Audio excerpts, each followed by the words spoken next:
Hervé Caël, en tant qu'ancien délégué national des jeunes giscardiens, quelle image d'abord vous gardez de Valéry Giscard d'Estaing? Avant tout, celle d'un président moderne, élu président de la République, vous le savez, à 48 ans. Un des premiers présidents de la Ve République qui ne sera pas issu de la famille gaulliste et qui fait véritablement rentrer notre pays, la France, dans la modernité. Alors bien évidemment, on retient les grandes réformes qu'il a faites, celle de la légalisation de l'avortement, on se rappelle de Simone Veil à l'Assemblée nationale, celle du droit de vote à 18 ans, celle du divorce par consentement mutuel, mais c'est aussi beaucoup d'autres sujets. Vous savez que son credo était libéral, social, européen. Son action sur l'Europe, bien évidemment, n'est plus à démontrer. Mais si on reprend toutes ces réformes, on peut avoir l'impression que c'est un ordre du jour d'un Conseil des ministres actuel.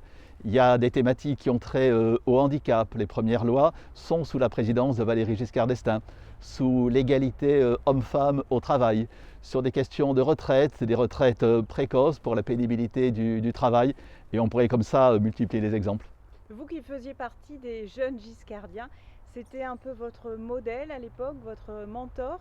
Quelle image vous aviez? C'était un petit peu pour vous un exemple à suivre en politique? Moi, je me suis engagé dans le mouvement des jeunes giscardiens, effectivement, en 1983, c'est-à-dire à la fois sur le constat de son septennat et de toutes les réformes qu'il a fait, on en a parlé, et malheureusement aussi sur le constat des 2 ans qu'on venait de vivre, des premières années du mandat de François Mitterrand. C'est ce qui a fait effectivement que j'ai décidé, et je n'ai pas arrêté depuis, de m'engager en politique.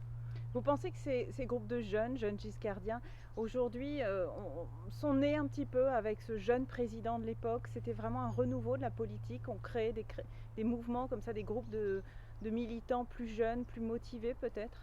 Tout à fait, je crois que c'est quelqu'un qui a réussi effectivement à fédérer, à motiver autour de lui, à donner l'envie de l'action publique aux jeunes. Et c'est peut-être ce qui manque aujourd'hui, puisqu'on est peut-être trop dans une politique politicienne et pas assez dans une politique de fond, de projet, d'ambition, de vision pour la France, telle que l'avait Valéry Giscard d'Estaing, qui fait véritablement une rupture dans la politique. Alors, on a dit qu'il y avait une rupture en termes de communication, c'est exact, mais c'est aussi et avant tout une rupture sur le fond et sur les réformes qu'il a instaurées.